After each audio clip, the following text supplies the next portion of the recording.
Araw ng linggo, alas 5 yung punto ng hapon mga kagala. Ako'y magsusundo sa aking partner dun sa banda ng Pasig. Ayun,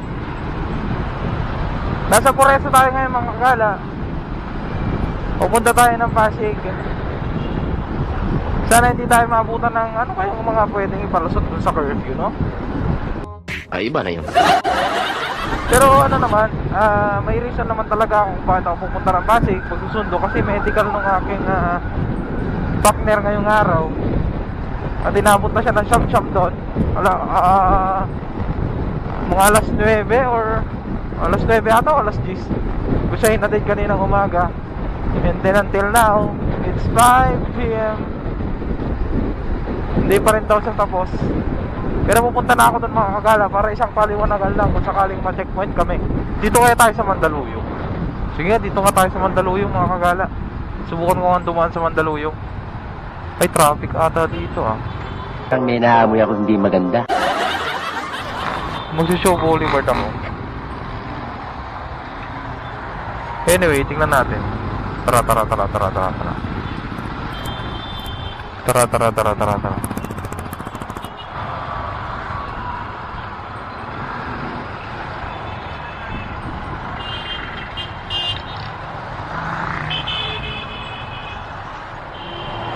Parang mali ata yung decision ko mga kagala.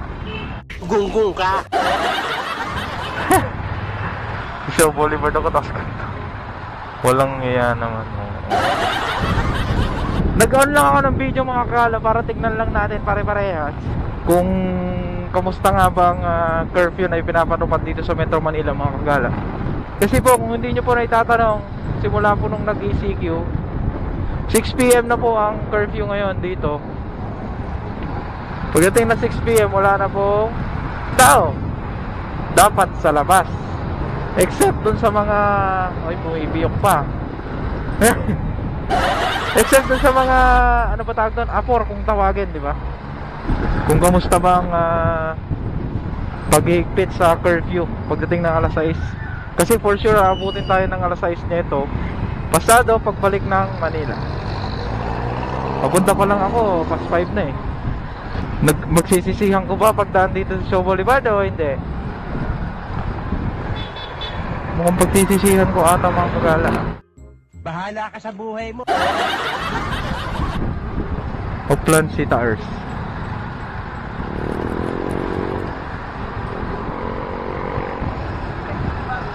Yun o, Kalentong Bridge. Kalentong. Uy, gog. Abot.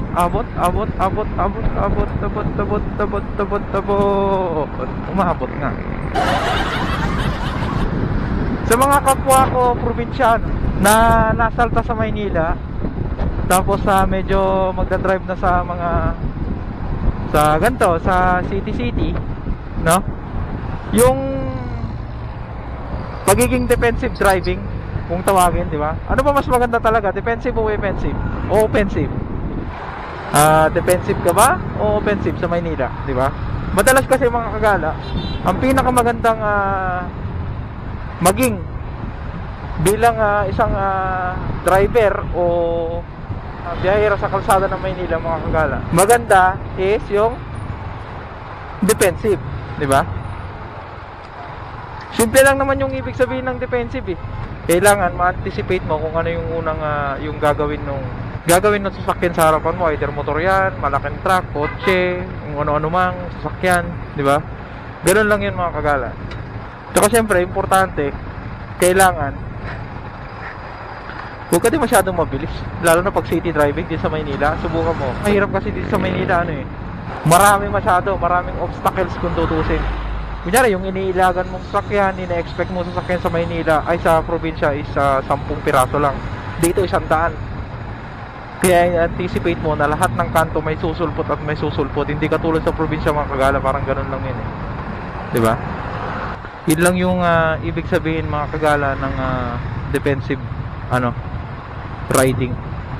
Lalo sa Maynila, dito talaga sobrang tulong talaga yun, yung pagiging defensive mo. Kailangan kasi talaga maging ma-predict mo o ma-anticipate mo yung mga gagawin nung nasa harapan mo. Especially yung mga mga kagala, yung mga baguhan dito sa Maynila, yung kapwa kong baguhan lang din na magmumotor dito. Yung singit-singit, yan din yung kailangan yung i-practice dito sa pagdating dito sa Maynila. Singit, napakaraming talaga dito. Napakaraming sakyan talaga. Oo.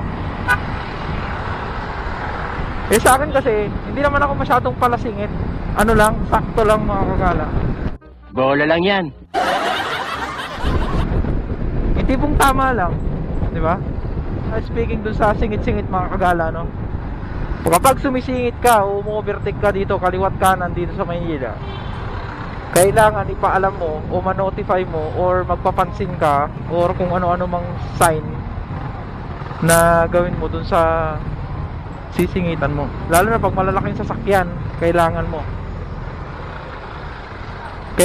magpapansin sa kanila kasi hindi kanila napapansin. Kaya yung sinasabi ng LTO mga kagala na always naka-turn on daw yung headlight. Effective yun mga kagala. Pero yung yung mga malalaking mga 6-wheeler, mga 10-wheelers, mga 16-wheeler, kung ano-ano mang basta lumagpas na ng 6 mga ganon, naku, kailangan mo na talaga naka-turn on headlight ka na. Headlight ka na mga kagala. Tapos naka-high. Kasi sa akin talaga hinahay ko yung ilaw ko kapag sumisingit ako mga kagala. Kasi isang pitik lang talaga sa'yo, wala na. Minsan kasi nakakalimutan nila yan. Tignan mo, pansin mo pag may biblinker dun sa kunyari motor ka, kapag inilawan ka ng may nagblinker, pansin mo agad dun sa side mirror kung sakaling di ba? May nagplacer, may bumuga ng ilaw sa'yo na malakas. Ganun yun. Katulad sa akin mga kagala, yung busina ko may passing. I mean passing yung yung nauuso ngayon sa mini driving light, di ba? Yung kapag nagbusina ka, umiilaw, gumagano'n din yung ilaw, ayan o, di ba? Hindi nyo siguro napapansin kasi maliwanag pa. Parang ganun lang yan mga kagala. Basta ang ko lang dito, masasabi ko lang yung mga gustong, siyempre yung mga magdadrive na katulad kong probinsyano bago salta sa Maynila. Hindi naman siya marunong na kayo, pero adjust lang din dito sa Maynila kasi iba din talaga yung sa Maynila. Kaya ako din naman hanggang ngayon naman nag-a-adjust pa rin ako dun sa dami ng sasakyan dito mga kagala. Iba. Marami pa rin kupal dito. Masyado ka naman talagang Mas maraming kupal dito. Kaya lang sa probinsya kasi ang ayoko naman, puta yung mga tricycle. Nakakatakot dito kasi bihira tricycle dito mga kagala. Siyempre pag dito, wala nang mga tricycle yan. Ayun may uplands ito sa kabila. Saan na kaya ako? Itatawid ko lang ito, putik.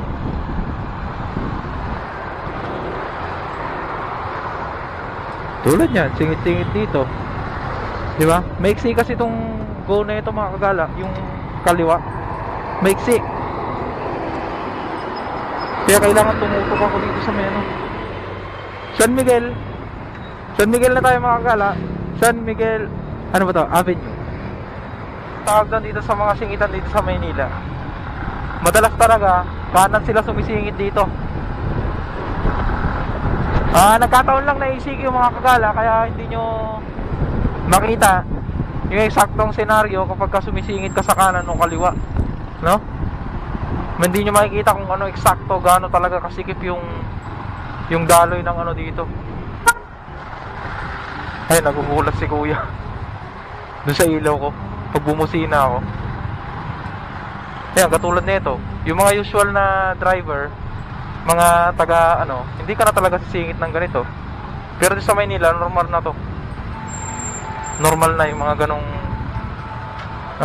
ganong singitan. Basta ang pinaka sa akin mga kagala na discover ko sa tagal ko na rin kahit papaano, masasabi ko na rin na medyo sanay-sanay na rin tayo sa Maynila. Unti lang naman, hindi naman porque sanay na gamay mo na, hindi naman. Napansin ko mga kagala, Ang pinaka-importante talagang key dito sa ano, pag nagda-drive ka, side mirror. Side mirror. Although sa lahat ng kalye dapat tumitingin ka na side mirror, pero dito kasi sa Maynila mga kagala, side mirror talaga kasi siguro baka ang gap nyo lang dun sa kasunod or sumusunod sa'yo, yung mga sinusundan mo, nasa 1 metro lang eh. Yan, katulad yan, basta kasya, sige, laban. Diba? Basta kasya sila. Basta hindi tumatama yung ano.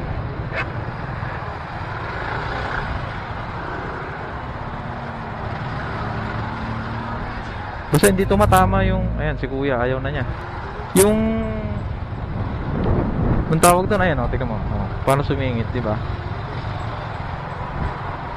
Basta kasya si sir, kasya din ako. Mas malaki yung motor niya.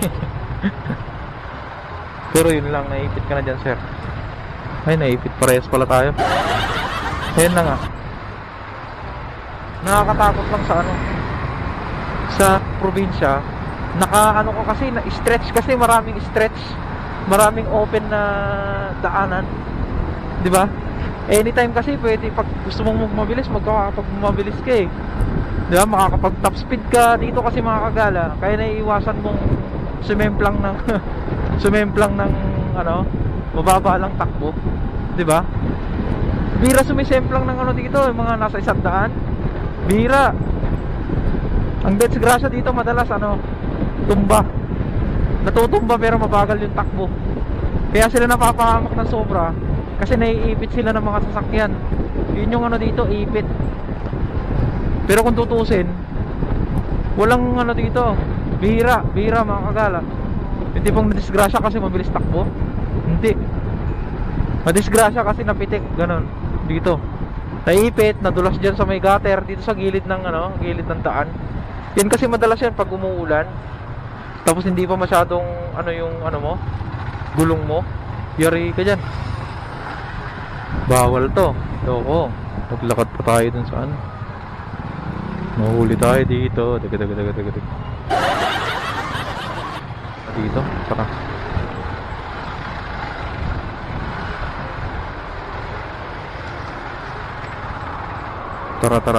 Tara. Dine tayo. Dito na tayo sa may Ortigas East. Tamporma eh, no? Ortigas East. May napansin akong nakatambay ako dito. Tingnan mo, kakaibang establishmento to. Ano kaya to? Oh, made up of, ano, yero. Yero lang yung mga yan, mga kagala. Yung walling nya, puro yero. Pero iba-ibang kulay. Ay no, ang kito, oh. Parang Wonderland.